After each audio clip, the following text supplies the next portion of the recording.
enrouler sa longe donc pour qu'elle prenne moins de place. Alors, je vais prendre une mesure, on va dire à peu près ceci. Donc moi c'est une petite courte, il faut en prendre une plus grande pour les longes parce que vous voyez que ça ne fait pas la même mesure.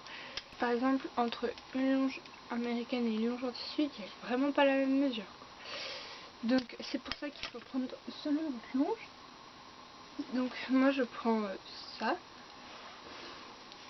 Si vous avez déjà renroulé une longe qui est pareille, vous voyez, vous prenez exactement la même taille et comme ça vous évite de renrouler pareil. Donc, ça vous évite de remesurer à chaque fois, de le faire 3 fois.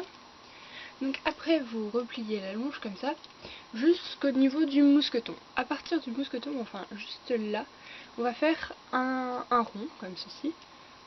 Et derrière on va recroiser et on va refaire un rond. Donc oui, ça fait une petite bosse mais c'est pas grave, en se serrant on la verra pas. Et après on continue le rond mais il n'y aura plus de bosse. Donc hop là, on enroule. Donc désolé si vous voyez pas bien mais hop là, on enroule. Donc on serre parce que normalement la mesure elle est pile poil. Donc si vous serrez pas, vous allez avoir du mal. Donc au bout ça vous fait ça, vous enroulez et ça vous fait un petit passant. Donc vous allez prendre le bout que vous allez passer dans le petit passant. Alors s'il veut bien passer, bien.